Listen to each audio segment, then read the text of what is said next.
He never Subscribe thought to our he'd channel find him for again. more stories. The boy of with his extraordinary son's name, reunion, standing there on the street corner, never giving looking up hope. exactly like the And child don't forget he to hit lost that 15 years notification ago. bell, so you Richard's never miss an heart update. stopped When because he the heard most someone call important out to lesson him, we've learned James, is this: life has even a in way your of darkest taking moment, everything you love. you never know in an what instant. tomorrow might One bring. moment, Richard Hartwell was a successful businessman with a beautiful wife and a 3-year-old son named James, who was his whole world.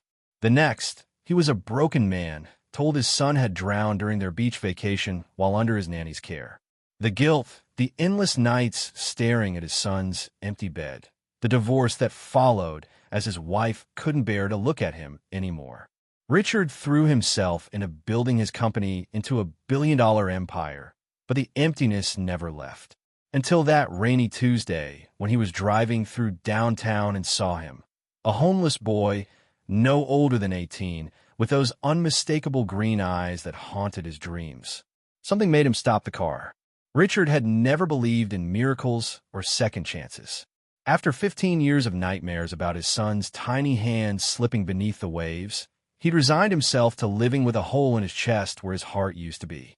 The therapist called it complicated grief, but there was nothing complicated about it. He'd failed as a father, and no amount of money or success could change that. His ex-wife had remarried and moved to Europe, starting fresh with a new family. Richard had remained alone, living in a mansion filled with things he didn't need and memories he couldn't escape. That morning had started like any other.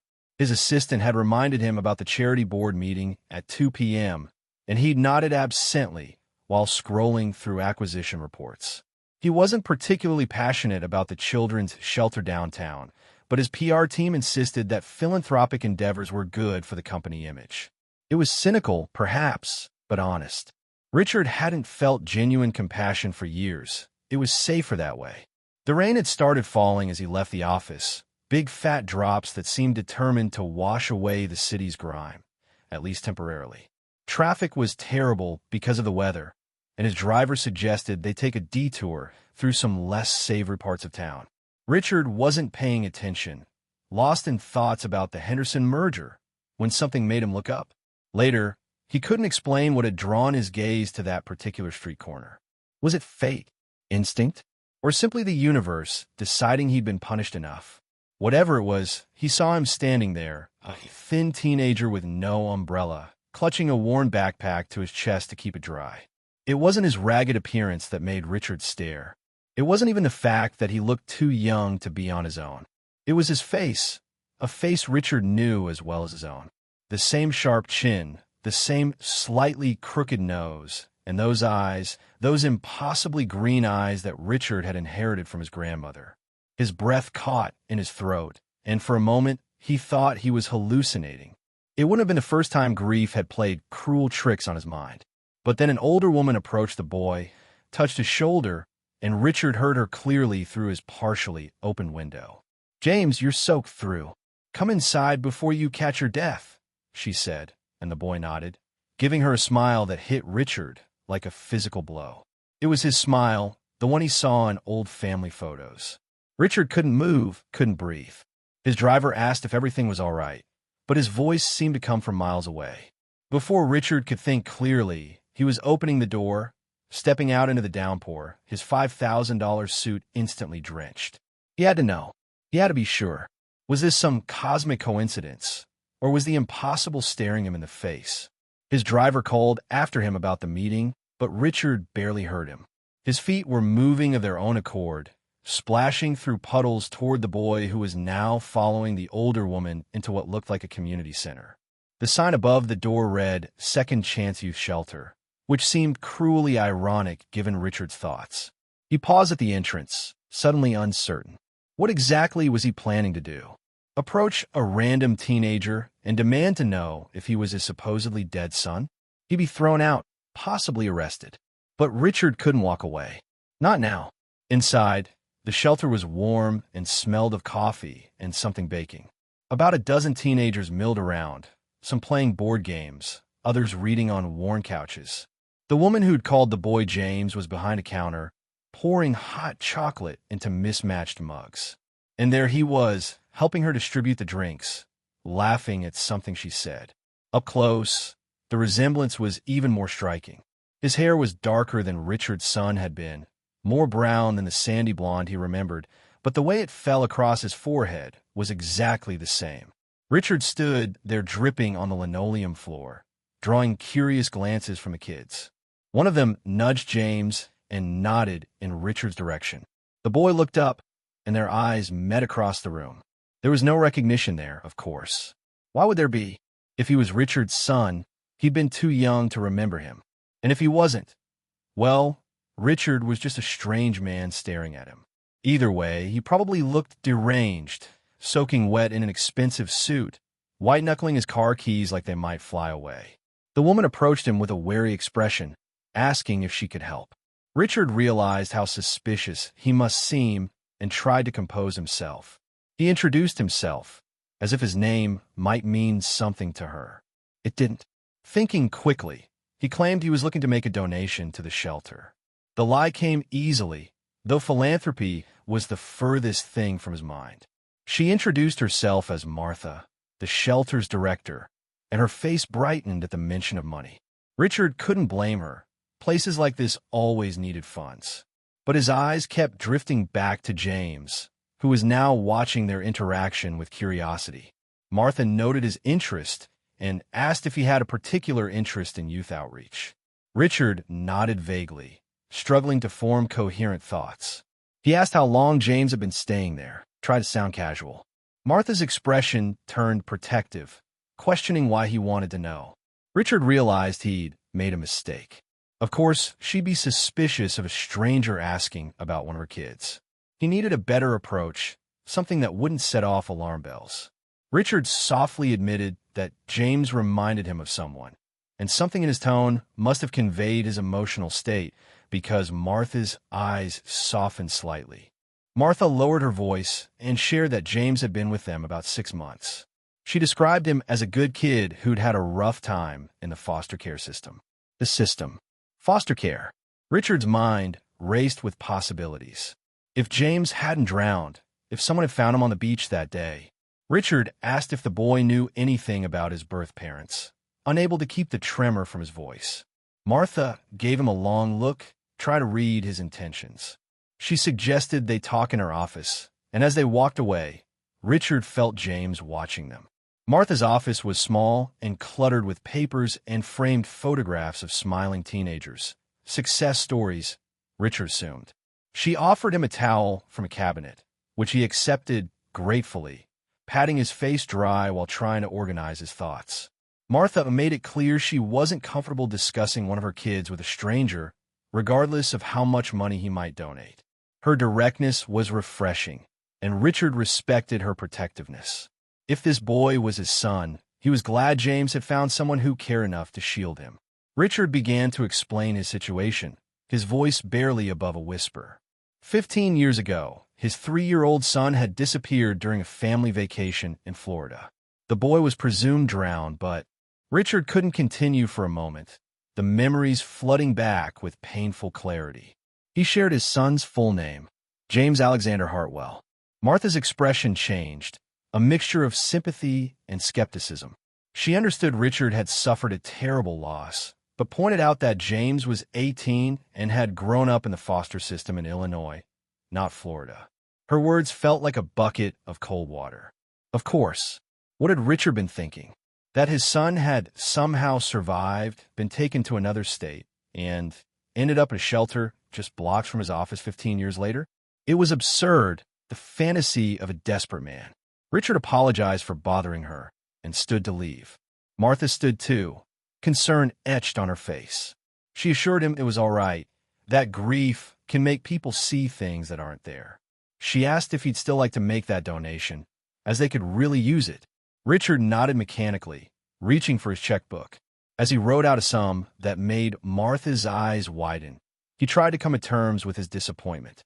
It had been a foolish hope, born of unresolved grief and the uncanny resemblance of a teenager who happened to share his son's name. Richard was about to hand over the check when a knock came at the office door. Martha called for the person to come in, and the door swung open to reveal James himself, holding a mug of hot chocolate for Martha. His eyes fell on the check in Richard's hand, and he commented with surprise on the large amount. Richard couldn't help but smile at his candid response. Martha introduced Richard to James as a generous donor to the shelter. The boy extended his hand with a firm, confident grip that surprised Richard. James thanked him, mentioning that the shelter had helped him a lot. Up close, Richard could see that the boy's eyes weren't exactly like his after all. They were green, yes, but with flecks of gold that reminded him more of his ex-wife's. Still, the overall effect was striking, and Richard found himself reluctant to let this moment end. Though Martha tried to usher James out, Richard expressed interest in hearing more about how the shelter had helped the boy. James seemed pleased by his interest and dropped into the chair beside Richard with the easy grace of youth. Martha sighed but didn't stop him. Richard got the sense that James was well-liked here, perhaps even a favorite of hers. The boy began to share his story, and Richard listened with rapt attention as James outlined a childhood of instability and neglect.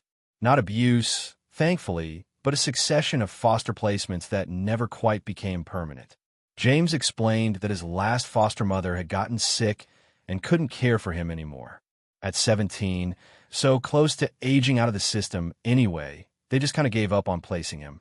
He shrugged as if this abandonment was nothing unusual, which broke Richard's heart anew. James mentioned that he found a shelter, and Martha had been helping him get his GED. As the boy spoke, Richard searched his face for any sign, any clue that might connect him to his lost son. There was something in the way he gestured with his hands, the way his eyebrows pulled together when he was thinking, mannerisms that seemed hauntingly familiar. Richard carefully asked if James knew anything about his birth parents. Martha cleared her throat in warning, but James didn't seem bothered by the question. The boy shared that he didn't know much. He'd been found wandering alone near a beach in Florida when he was little. No ID, nobody looking for him. All he had was a little stuffed dolphin with James stitched on it, so that became his name. The mug Richard was holding slipped from his fingers and shattered on the floor. Hot chocolate splashed across his expensive shoes, but he barely noticed. A stuffed dolphin, the last gift Richard had given his son before their vacation. His wife had thought it silly to embroider his name on it, but Richard had insisted, worried he might lose it at the resort. James and Martha were both staring at him with alarm. Richard apologized, kneeling to pick up the ceramic shards with trembling hands. He asked which beach in Florida, but James shook his head. The boy couldn't remember anything about it. He'd been only 3 or 4 years old at the time. Richard's heart was pounding so hard he was sure they could hear it. Martha asked if Richard was all right, handing him tissues for the spilled chocolate. He wasn't all right. He was experiencing a surreal collision of hope and disbelief that made it hard to breathe.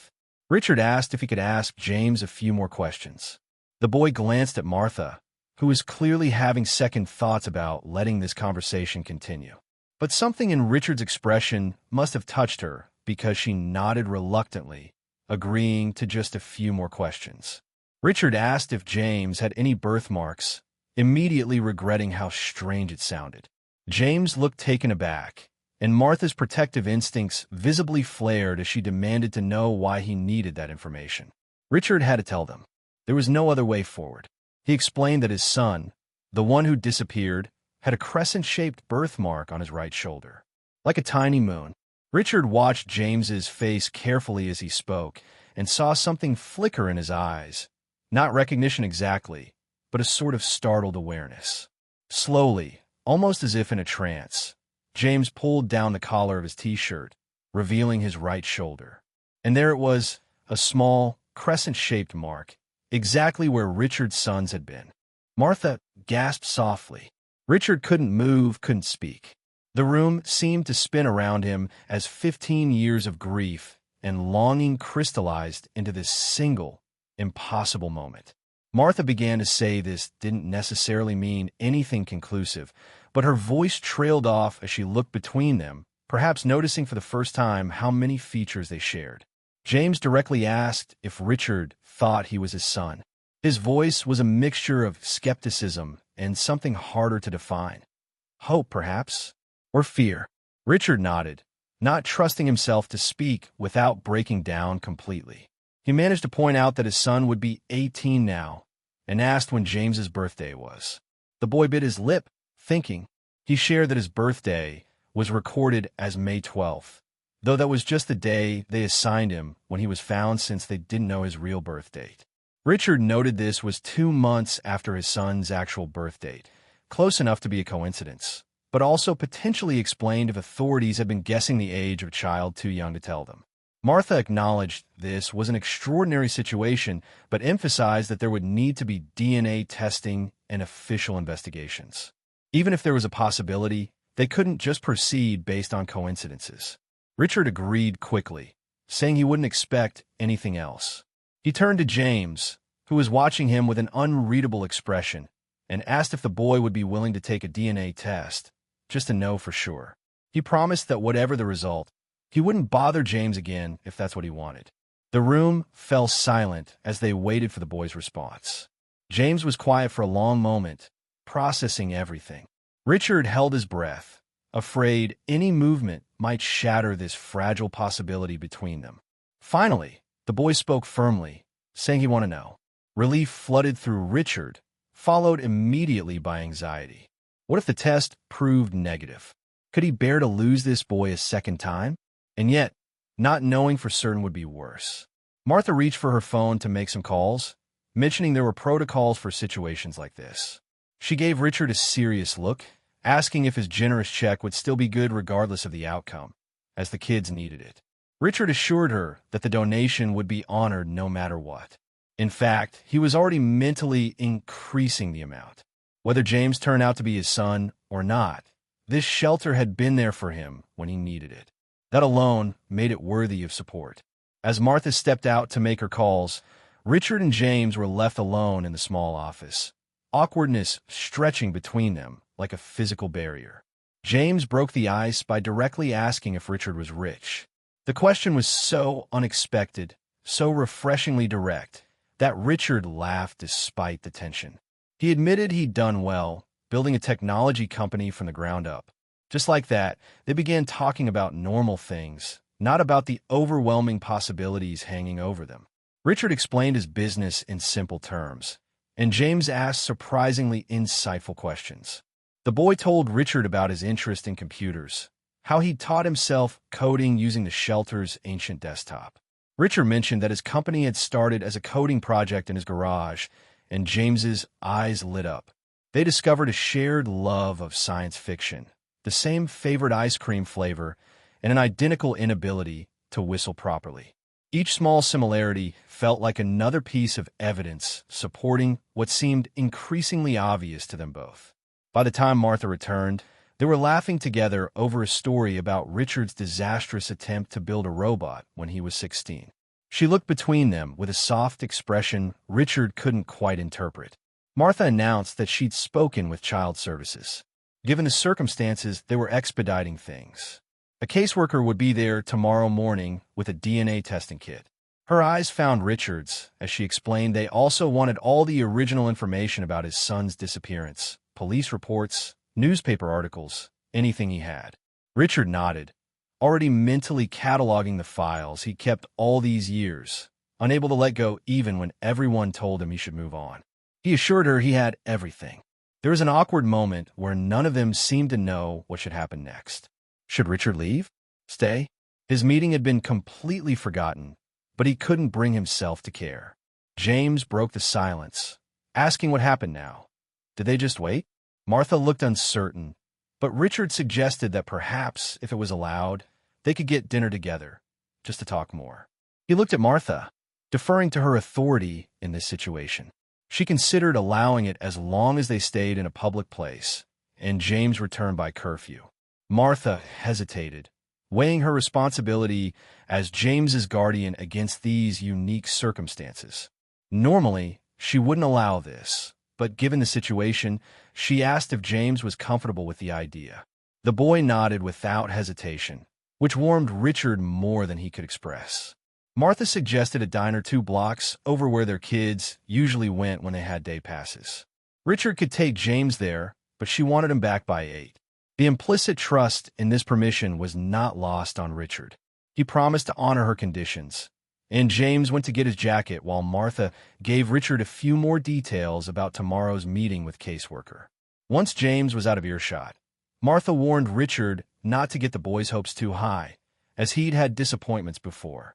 The protective edge in her tone made Richard respect her even more.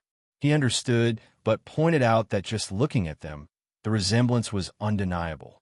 Martha reluctantly agreed there was definitely a resemblance, but emphasized that DNA doesn't lie, and until they had those results, they shouldn't jump to conclusions.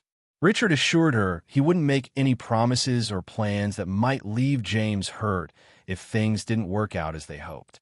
Privately, though, he was already imagining showing James his childhood home, introducing him to old family friends, helping him apply to colleges. The diner was exactly as Martha had described, a retro-style establishment with red vinyl booths and the smell of burgers and fries permeating the air. The waitress seemed to recognize James, greeting him by name and asking if he wanted the usual. He nodded with a grin, then looked at Richard uncertainly, as if suddenly remembering he wasn't with his normal crowd. Richard told him to get whatever he wanted and watched as the boy visibly relaxed. He ordered a coffee while James got a chocolate shake and burger with extra cheese. When the waitress left, a slightly awkward silence fell between them. Richard began by asking what James wanted to know about him or about his mother. The word felt strange on Richard's tongue, given the context. James asked if she was still around and if she would want to meet him too, if the test was positive. Richard explained about the divorce, how his ex-wife had been unable to cope with the grief and had eventually built a new life elsewhere. He thought she would want to know, but couldn't promise how she'd react. It had been a long time, and people process loss in different ways. James nodded, seeming to accept this complex reality with surprising maturity. Then he asked what would happen if he was Richard's son. He pointed out that he was almost 18 and would be aging out of the system soon anyway. There was a vulnerability beneath his question that broke Richard's heart. Even faced with the possibility of finding his birth family, James's primary concern was still the basic stability he'd lacked his entire life. Richard chose his words carefully, explaining that if James was his son, then he would have a home with Richard for as long as he wanted it. Not just until he turned 18, but through college after college whenever he needed it. That's what being a parent means. It doesn't end with some arbitrary age cutoff. James's eyes widened slightly, as if this concept, unconditional belonging, was foreign to him, which Richard realized with a pang. It probably was. The boy asked what would happen if the test was negative. The question hung between them, heavy with implication. Richard took a deep breath, assuring James that even then, he'd still like to help him if James would let him. Maybe with college or starting his career.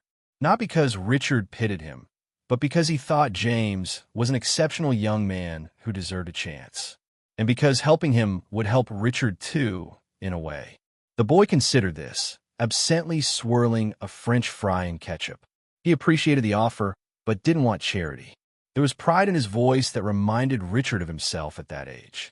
Richard assured him it wouldn't be charity, but an investment. Since James was interested in coding, Richard's company had an internship program for promising students. James would have to earn his place there, just like anyone else. This approach seemed to resonate better with the boy, and he nodded, something like hope flickering in his expression. Richard was learning already how to talk to this boy who might be his son. They spent the next hour sharing stories. Richard's of the years building his company, James's of navigating the foster system and finding small moments of joy despite the instability. Richard told him about his potential grandparents. Richard's parents had passed away, but his ex-wives were still living, and about the treehouse he'd built in their backyard, planning for when his son would be old enough to use it. James told Richard about a foster brother he'd been close to until they were separated, and about his dreams of creating video games that would help kids like him escape their realities, if only temporarily. The more they talked, the more the resemblances between them became apparent.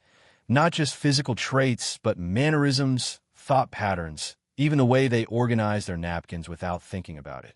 The waitress, returning to refill Richard's coffee, looked between them with a knowing smile and asked if they were related. Richard and James exchanged glances, a private understanding passing between them. Richard replied that they were figuring that out, and she nodded as if this was a perfectly normal response. Perhaps at her line of work, she'd seen all kinds of family dynamics.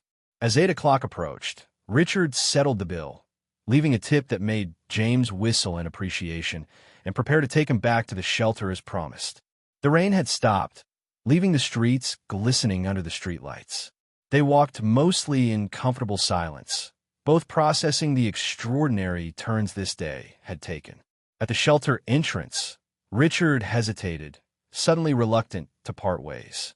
James thanked him for dinner, sounding oddly formal, as if he wasn't sure what the proper protocol was for their unique situation. Richard smiled, fighting the urge to hug him. It was too soon for that. He promised instead that he'd see James tomorrow for the test. The boy nodded, and for a brief moment, Richard saw a flash of the same hope and fear he was feeling reflected in James's eyes. Sleep was impossible for Richard that night. He lay awake in his too large bed, in his too empty house, replaying every moment of his encounter with James. He called his lawyer immediately after returning home, explaining the situation and requesting his presence at tomorrow's meeting. Not because Richard anticipated legal problems, but because he wanted everything done properly, by the book. No room for errors or misunderstandings. If this boy was his son, he would move heaven and earth to make things right for him. And if he wasn't, well, Richard would cross that bridge when he came to it. Dawn found Richard sitting in his home office, surrounded by the files he'd kept all these years. Police reports, the official drowning investigation, newspaper clippings about the tragic accident and the grieving CO, photographs of the beach where it happened, the last known location where his 3-year-old had been playing under the supposedly watchful eye of a nanny who'd been distracted by a phone call. Richard remembered the search parties, the Coast Guard vessels scanning the water, the sickening moment when they'd found his son's tiny sandal washed up on shore. But they'd never found a body, a fact that had both tormented Richard and kept a sliver of hope alive all these years. His fingers traced over a family photo taken just weeks before the vacation. His wife, beautiful and smiling, unaware that her world was about to implode. Richard himself, looking confident and invincible, the way successful young men often do before life teaches them about true vulnerability. And James, perched on Richard's shoulders, his eyes bright with childhood joy, the crescent birthmark just visible where his t-shirt had slipped. The same birthmark he'd seen yesterday on an 18-year-old shoulder. It couldn't be coincidence. It just couldn't. By the time Richard arrived at the shelter, he was a bundle of nerves barely contained in an expensive suit. His lawyer, Michael, had tried to temper his expectations during the drive over, reminding him of the statistical improbability, the potential for disappointment. Richard had nodded without really listening. He knew what he'd seen. He knew what he felt. The caseworker was already there, a no-nonsense woman named Ms. Patel who'd brought the DNA testing kits as promised. James sat quietly in Martha's office, looking younger somehow in the morning light, more vulnerable. The procedure itself was anticlimactic. Cheek swabs, sealed in sterile containers, labeled with their names. Forms to sign, statements to be recorded. Ms. Patel explained that they were putting a rush on the results, but it would still take at least 48 hours. 2 days of waiting, of wondering, of oscillating between hope and fear. As they completed the paperwork, Richard found himself stealing glances at James, memorizing his features in case, but no, he wouldn't allow himself to think that way. The resemblance was too strong, the circumstances too aligned. This was his son. Richard felt it in his bones. James asked what would happen now, his question directed at Ms. Patel, but his eyes finding Richard's. The caseworker explained that everything would remain as it was until the results came back. James would stay at the shelter, and Richard would need to refrain from contact unless supervised by Martha or herself. It was standard procedure, she emphasized, designed to protect everyone involved. Richard understood the reasoning, but the restriction felt like physical pain.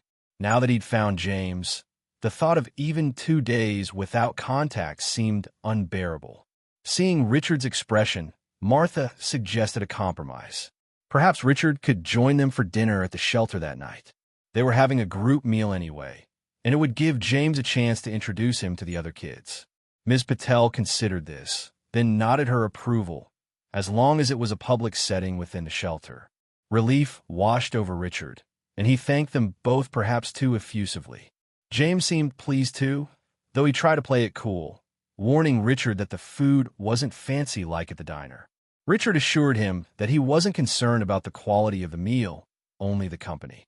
As Richard was preparing to leave, promising to return that evening, James suddenly spoke up with a question. Everyone turned to him expectantly. He wanted to know about his name, if the test came back positive. He'd always been James Smith, the name they gave him in the system.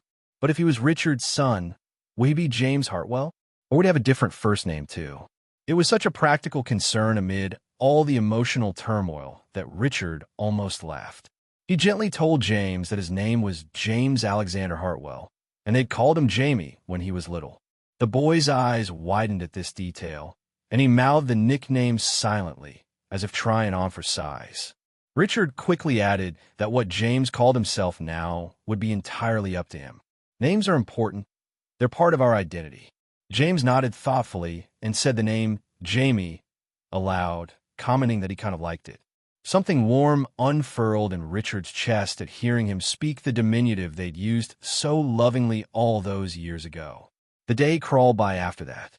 Richard returned to his office, trying to focus on work, but his mind kept wandering back to the shelter, to James, or Jamie, as he'd begun thinking of him again.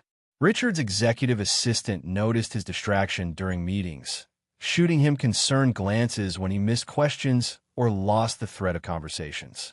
Finally, around 4 o'clock, she cornered him in his office, asking what was going on with him that day. She hadn't seen him that scattered since the Westlake merger. Richard hesitated, then told her everything. She listened with wide eyes, then immediately canceled all his meetings for the rest of the week. Family comes first, she said firmly. Everything else can wait. Her words touched Richard deeply. Family comes first. Something he hadn't been able to say for 15 long years. Dinner at the shelter was an eye-opening experience for Richard. The large common room had been transformed with long tables covered in mismatched tablecloths, the smell of spaghetti and garlic bread filling the air. About 20 teenagers sat around the tables, along with Martha and 2 other staff members. Richard felt conspicuous in his business attire amid their casual clothes, but James, who'd insisted Richard sit next to him, seemed proud to introduce him to his friends. The boy introduced him simply as Mr. Hartwell, with a significant look that told Richard he'd already shared their situation with his inner circle. Well, we're figuring that out, James had explained. The kids were curious, but surprisingly respectful, asking Richard questions about his business and his car, rather than prying into the potential family connection. One girl, Zoe, who seemed especially close to James, fixed Richard with an evaluating stare, bluntly asking if he was really a billionaire. Before Richard could answer, James interjected that he prefers financially comfortable. The fact that James already knew how Richard would respond to such questions sent a surge of warmth through him. They'd known each other less than 24 hours, yet somehow the boy understood him. Throughout the meal, Richard observed James in his environment. He was well-liked, that much was obvious. The younger kids looked up to him, and the staff clearly trusted him with responsibilities. James moved with confidence here, sure of his place in this small community. It occurred to Richard that when James came to live with him, he would be leaving behind these connections, this sense of belonging he'd built for himself. The thought gave Richard pause. Was he being selfish, wanting to uproot James from the first stable environment he'd known, just as he was preparing to launch into adulthood? As if reading his thoughts, Martha pulled Richard aside after dinner while James was engaged in a heated foosball match with some of the other boys. She told him quietly that she hadn't seen James this excited before. Usually, he was the one comforting others, being the strong one. But since yesterday, there was a light in him. Richard nodded, watching the boy across the room, laughing as he scored a goal. Richard admitted he was worried about taking James away from all this, from the stability he'd found here, his friends. Martha smiled knowingly and offered some wisdom that struck Richard profoundly. The difference between a good parent and a great one is recognizing that your child needs more than just you. Richard had been thinking of this reunion in terms of what he'd lost and found, but James's perspective was entirely different. He wasn't recovering a life he remembered. He was potentially gaining an entirely new one. Richard asked Martha what she would suggest, genuinely seeking her wisdom after years of knowing James in ways Richard hadn't been able to. She advised him not to rush things. Even if the test confirmed what they all suspected, Richard should give James time to adjust and let him maintain his connection to the shelter. And most importantly, Richard needed to listen to what James wanted. Richard promised he would, grateful for her insight. The next 48 hours were the longest of Richard's life. He divided his time between necessary work obligations and visits to the shelter, each one supervised as required, but precious nonetheless. Richard and James continued to discover shared traits and interests, filling in the vast blank spaces of their separate lives. Richard showed him photographs of James as a toddler, and the boy told him about the few happy moments in his childhood. A kind teacher who'd encouraged his interest in computers, a foster family who'd kept him for almost 2 years before the father's job transfer forced a separation. Each story, each memory shared, formed another thread in the fragile connection between them. On the evening before the test results were due, they sat in the shelter's small courtyard, watched over discreetly by Martha from a nearby window. The spring air was mild, scented with blooming flowers from planters the kids had made in some art project. James suddenly voiced the fear they'd both been avoiding. What if the test was negative? What if they were wrong, and it was just some crazy coincidence? The pain in his voice matched the knot in Richard's stomach. Richard had been asking himself the same question, lying awake at night, torturing himself with possibilities. But looking at James now, he knew his answer with certainty. Richard assured James that nothing would change if the test was negative. He meant what he said before. DNA or not, Richard wanted to help James, be part of his life if the boy would let him. Richard hesitated, then added softly that the test would tell them about biology, but couldn't measure the connection he already felt with James. That was real, regardless of what any lab results said. James ducked his head, embarrassed perhaps by the emotion in Richard's words, but Richard saw him blinking rapidly. The boy admitted he felt it too. It was weird, meeting someone for the first time, but somehow feeling this inexplicable sense of recognition. They sat in companionable silence after that, watching the sky darken and the first stars appear. Richard found himself telling James about the nights he'd spent stargazing with his own father, how he'd taught Richard the constellations and the stories behind them. Before Richard knew it, he was pointing out Orion, the Big Dipper, Cassiopeia. James listened with rapt attention, absorbing this piece of family heritage as if storing it away for safekeeping. It struck Richard then that if the test confirmed their relationship, he wouldn't just be regaining a son. He would be giving James back an entire lineage, a history, a sense of where he came from. The thought was overwhelming in its significance. As Richard was leaving that night, James suddenly asked if he could see Richard's home, if the results were positive. The request was so natural, so reasonable, yet it caught Richard off guard. In his imagined reunions, he'd pictured bringing James home triumphantly, showing him the childhood bedroom he'd preserved all these years. But he hadn't considered that for James, this would be entering a stranger's space, albeit one with a powerful connection to his past. Richard assured the boy that, of course, he could see the house whenever he was ready. It was James's home, too. The words felt right as Richard spoke them, a promise and an affirmation. Whatever happened tomorrow, he was committed to this remarkable young man who had walked into his life and turned it upside down in the best possible way. The call came at precisely 10:17 a.m. Richard was in his office, staring unseeing at spreadsheets on his computer screen when his phone lit up with Martha's number. His heart leaped into his throat as he answered. Martha's voice was carefully neutral as she asked Richard to come to the shelter as soon as possible. Ms. Patel had the results. Richard was already grabbing his keys, asking his assistant to cancel his meetings. He asked if James was there and if he knew yet. Martha confirmed the boy was there. They thought it would be best to open the results together. The 15-minute drive to the shelter felt like an eternity, each stoplight an unbearable delay.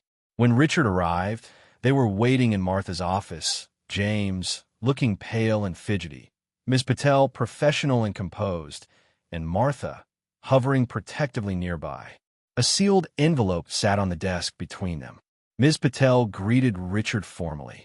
Before they proceeded, she wanted to ensure everyone was prepared for either outcome. These situations can be emotionally charged, and Richard interrupted, unable to bear the suspense any longer. They understood. Just open it. She nodded, picking up the envelope. James moved to stand beside Richard, and without thinking, Richard put his hand on the boy's shoulder. James didn't pull away. Ms. Patel removed the document, scanned it briefly, then looked up at them. For one terrible moment, her professional mask revealed nothing. Then, almost imperceptibly, her expression softened. The DNA comparison shows a 99.9998% probability of paternity, she stated. You are, without question, father and son. The world seemed to stop. Beside Richard, James made a small, choked sound. Richard's vision blurred, and he realized he was crying, unashamedly, uncontrollably crying for the first time since those dark days after the disappearance. All the years of grief, of wondering, of empty holidays and missed milestones crashed over him at once. And then James was hugging Richard, or Richard was hugging James. It was impossible to tell who had moved first. All Richard knew was that his son was in his arms, solid and real and alive. James kept saying he knew it. Somehow he knew it. Martha was discreetly wiping her eyes, and even Ms. Patel looked moved by the scene. When they finally separated, both embarrassed by their emotional display, yet too happy to care, she cleared her throat and began explaining the next steps. There would be paperwork, legal proceedings to formalize their relationship, even though James was nearly of age. His birth certificate would need to be amended, his legal name restored if he wished. It was a blur of bureaucratic details that barely registered through the haze of joy surrounding them. The only question that mattered came from James himself, asked hesitantly when Ms. Patel had finished her explanation. So, when can I go home? Home. The word hung in the air between them, beautiful and profound. Martha explained that technically, as James was still a ward of the state until the paperwork was finalized, there would normally be a transition period, supervised visits, home inspections. But given the unusual circumstances and James's age, she had already spoken with her superiors about expediting the process. If everything checks out, she said, and if that's what James wants, he could potentially move in with you as early as next week. The days that followed were a whirlwind of activity and emotion. Richard's house, long maintained as a showplace rather than a home, suddenly needed to be prepared for an 18-year-old. He had kept James's childhood bedroom intact all these years, a shrine of sorts, frozen in time with the toys and decorations of a 3-year-old. Now, Richard faced the bittersweet task of transforming it into a space suitable for the young man James had become. He asked for James's input, of course. They spent hours on video calls, now permitted without supervision, as James helped choose new furniture, bedding, and decor that reflected his current tastes. James surprised Richard by asking him to keep some of the old things, the stuffed animals and picture books. He wanted to see them. They were part of him, even if he couldn't remember. His words touched Richard deeply. Despite having no memory of his early years with them, James valued that connection to his past. The room they created together became a perfect blend, modern furniture and tech equipment for the teenager he was now, alongside carefully preserved mementos of the toddler he had been. The dolphin he'd been found with, worn and faded from years in the foster system, took a place of honor on his new bookshelf. During this preparation time, Richard also began the painful but necessary task of contacting people from their past. His ex-wife was the hardest call he'd ever had to make. They hadn't spoken in years, communicating only through lawyers when absolutely necessary. When Richard told her what had happened, her initial reaction was disbelief, then anger that he would play such a cruel joke. It took sending her the DNA results and several photos of James before she would accept the truth. Her response after that was complicated, joy mixed with guilt, relief tangled with renewed grief for all the years lost. She was remarried with 2 young daughters now, living in Switzerland. She wanted to meet James, she said, but needed time to process everything first. Old friends reacted with stunned amazement, then tearful congratulations. Richard's company's board members, who had supported him through the darkest days after James's disappearance, arranged for a college fund to be established in his name. Richard's executive assistant organized a discreet welcome party with just a few close friends, understanding that James might be overwhelmed by too much attention or too many unfamiliar faces at once. Through it all, Richard tried to center James's comfort and preferences, conscious of Martha's advice not to rush him. This wasn't just Richard's miracle. It was James's life-changing transition. The day James officially moved and was both ordinary and extraordinary. He arrived with 2 duffel bags containing everything he owned, looking nervous despite their now daily communications. Richard showed him around the house, not as a guest, but as someone who belonged there. They ordered pizza and watched sci-fi movies, James's favorite genre, and coincidentally, Richard's too. Later, as James was settling into his room for the night, Richard gave him a small box containing the house key, along with a credit card in his name and a new laptop for his coding projects. "These are just practical things," Richard told him, suddenly awkward and emotional. "Having you here, that's the real gift." James nodded, blinking rapidly, and Richard pretended not to notice the tears in his eyes as he left him to get some rest. The adjustment period had its challenges, as was inevitable. James had lived by institutional schedules and rules for years. The freedom of a private home sometimes left him at loose ends, unsure of expectations. Richard, accustomed to solitude and independence, had to learn to consider another person's needs and preferences again. They developed routines through trial and error. Breakfast together before Richard left for work, dinner in the evening to discuss their days. Weekends became times for excursions, visits to museums, parks, technology exhibitions that aligned with James's interests. Slowly, awkwardness gave way to comfortable familiarity. School was a priority. James had been working on his GED at the shelter, but now Richard offered different options. Finishing high school at the prestigious academy nearby, tutors to help him prepare for college, or continuing with the GED if that's what he preferred. James wanted to catch up. He'd lost so much time already. They settled on an intensive tutoring program that would prepare him for early college admission the following semester.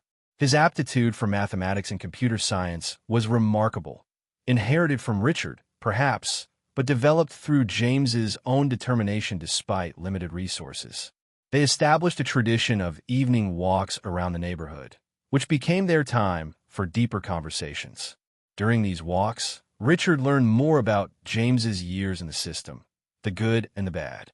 James told him about the foster mother who'd recognized his intelligence and fought to get him transferred to a better school, the bullies he'd faced and overcome, the times he'd nearly given up hope. Richard shared, too, the desperate search after James's disappearance, the collapse of his marriage under the weight of grief, the years of therapy that had helped him function but never truly heal. They were filling in the blank spaces for each other, creating a complete picture from fragments. 3 weeks after James moved in, they had their first argument. It started over something trivial, James staying out later than agreed with friends from the shelter, but quickly escalated into deeper territory. James shouted that Richard couldn't just show up after 15 years and start making rules. He'd been taking care of himself his whole life. Richard struggled to respond calmly, torn between understanding James's perspective and his instinctive need to protect his son. Richard wasn't trying to control James, he explained. He was worried, that's all. When James didn't come home when he said he would, Richard thought. He couldn't finish the sentence. He thought he'd lost his son again. The fight ended as suddenly as it had begun, with James's expression shifting from defiance to realization. The boy understood that Richard had feared something happened to him, like before. Richard nodded, embarrassed by his overreaction, but unable to deny the primal fear that had gripped him when James was late. James was silent for a long moment, then said he'd text next time if he was running late. It was a small concession, but it represented something much larger, an acknowledgement of their shared wounds and a willingness to accommodate them. They ordered takeout and watched a movie that night, neither of them mentioning the argument again. Some understandings don't need words. Summer arrived, bringing with it a new chapter in their evolving relationship. James's tutors reported exceptional progress, particularly in computer science. His coding skills, largely self-taught through limited access to outdated computers at various shelters and schools, flourished with proper equipment and instruction. Richard arranged for James to visit his company's development team, expecting him to observe and learn. Instead, James impressed the senior developers by identifying an efficiency issue in one of their ongoing projects. The internship offer came naturally after that, no nepotism required. Richard swelled with pride watching his son carve his own path while still accepting the advantages Richard could now provide. Outside of academics and his budding career interests, Richard and James worked on filling in the gaps of normal father-son experiences. Richard taught him to drive in his rarely used sports car, both of them laughing at James's initial attempts with a manual transmission. They went fishing at a lake house Richard owned but seldom visited, discovering neither of them had much patience for the sport but enjoying the quiet companionship anyway. When James expressed curiosity about Richard's business trips, Richard brought him along to a conference in San Francisco, watching with amusement as the boy charmed industry veterans with his quick mind and unaffected manner. These ordinary moments felt precious precisely because they should have been ordinary all along. James's relationship with Martha and the other kids from the shelter remained important. Richard invited groups over for pool parties and movie nights and funded several shelter improvements that James had always wished for: new computers, a proper basketball court, air conditioning for the summer heat. Martha visited regularly, her initial protectiveness gradually relaxing as she saw how well James was thriving. During one visit, she told Richard he'd done well. Both of them had. Her approval meant more than she knew. Martha had been James's parent when Richard couldn't be, guiding him through critical years with wisdom and compassion. As his confidence grew in their relationship, James began asking more about his early childhood. Richard showed him videos he'd preserved, James's first steps, his delighted laughter when discovering bubbles, the way he'd insist on reading bedtime stories to his stuffed animals before allowing anyone to read to him. James watched these glimpses of his forgotten self with an intensity that was sometimes difficult for Richard to witness. "I was happy," James said once, his voice tinged with wonder. "Really happy."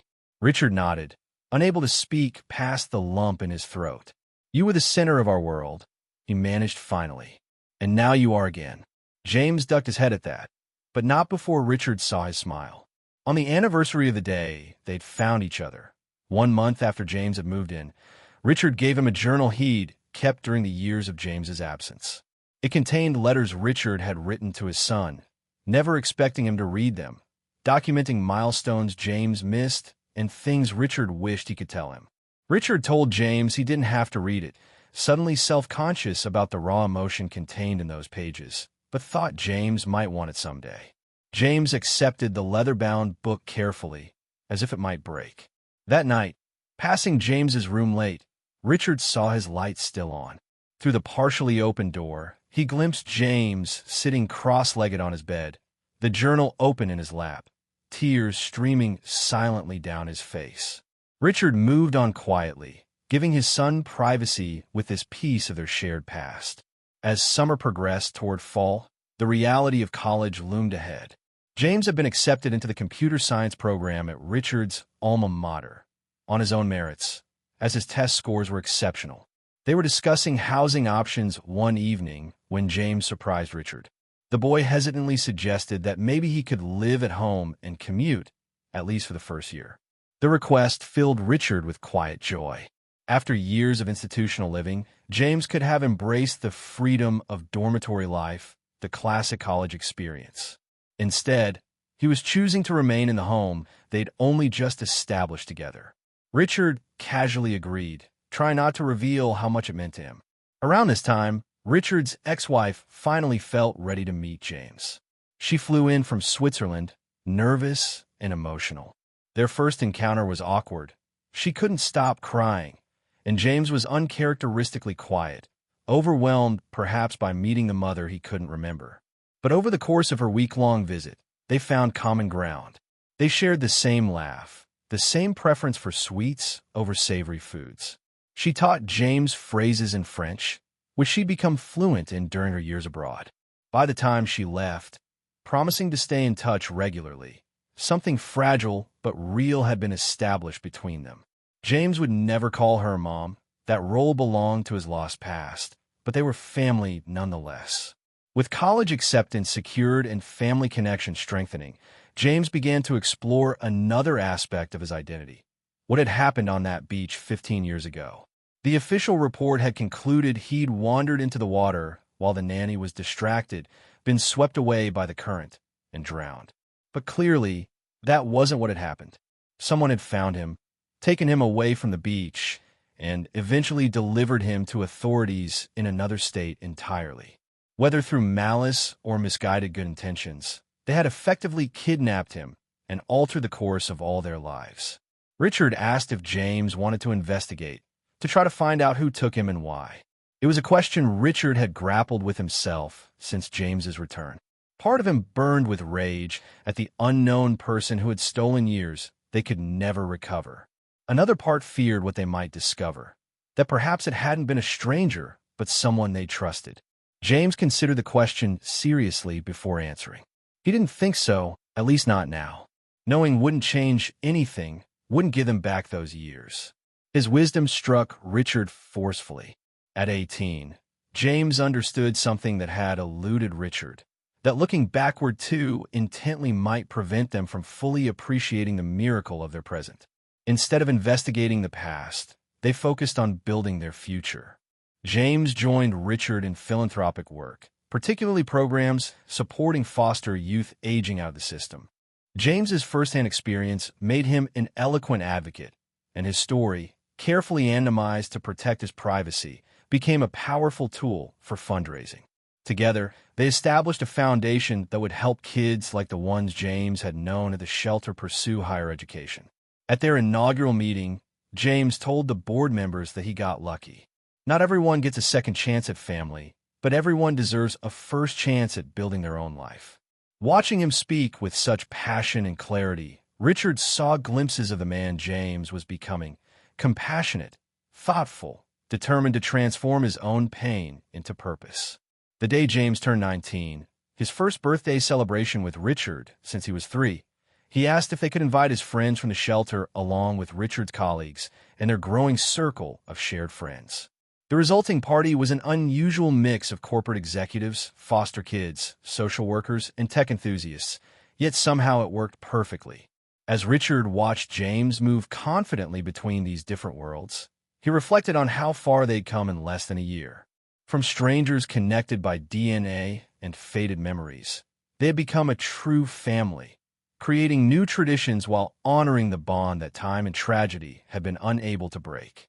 Later that evening, after the guests had departed, James handed Richard a small wrapped package. James joked that he didn't know what to get the billionaire who is everything, but Richard could see nervousness beneath his casual tone. Inside was a handcrafted wooden frame containing 2 photographs side by side. On the left was an old picture of Richard holding James as a toddler, both of them laughing at something off camera. On the right was a recent selfie they'd taken during a hiking trip, their grins nearly identical despite the years between. James explained that Martha had helped him find a woodworker. James had designed it, and the craftsman had made it. The gift moved Richard deeply, not just for the thoughtfulness, but for what it represented: the acknowledgement and celebration of both their past and present. Richard told James sincerely that it was perfect, the best gift he'd ever received. They sat together on the patio afterward, watching the stars emerge in the summer sky. James suddenly asked if Richard ever wondered what would have happened if he hadn't driven down that street that day, if he hadn't seen James. The question had occurred to Richard countless times, the sheer improbability of their reunion sometimes keeping him awake at night. One different turn, one different day, and they might never have found each other. Richard said he thought they would have found each other eventually. Maybe not as quickly or directly, but somehow. James raised an eyebrow, skeptically, teasing Richard that wasn't very scientific coming from tech CEO. Richard smiled, acknowledging the truth in James's observation. Some things transcend logic, he replied simply. The connection between parent and child is one of them. James was quiet for a moment, considering this. Yeah, he said finally. I think I felt it too, that first day. Like I already knew you somehow. The admission, so matter-of-fact yet profound, filled Richard with quiet joy. As they sat in comfortable silence, Richard reflected on the journey that had brought them to this point. There had been challenges, certainly. Adjustments and misunderstandings, moments of grief for all they had lost. But overriding all of that was gratitude. Pure, overwhelming gratitude for this second chance neither of them had expected. Richard had spent 15 years building a fortune while feeling fundamentally broken inside. Now, watching his son trace constellations in the night sky, just as Richard had once taught him, he knew that he had finally found the missing piece. Not in business success or material wealth, but in the simple miracle of finding each other again against impossible odds. What happens when life gives you a second chance you never dreamed possible? When the child you thought was gone forever suddenly stands before you, no longer the toddler you lost, but a young adult with his own history, dreams, and scars. Richard and James's story doesn't offer easy answers or perfect resolutions. There are still difficult days when the weight of lost years feels unbearable. Moments when Richard looks at James and mourns the childhood milestones he missed, or when James struggles to reconcile the loving home he has now with the instability that shaped his formative years. But those moments are balanced by extraordinary joy. The simple pleasure of hearing James call Richard Dad after 15 years of silence. Watching James thrive academically and emotionally, his resilience forged through hardship now channeled into determination. The gradual formation of inside jokes, shared references, favorite restaurants, the small, precious currency of family life that they exchange and accumulate daily. They are building something new on the foundation of what was lost, a relationship that honors their past while embracing the unexpected gift of their present. Their experience has taught them that miracles don't erase pain. They transform it into something meaningful. Every struggle James endured in the foster system shaped him into the compassionate, resourceful person he is today.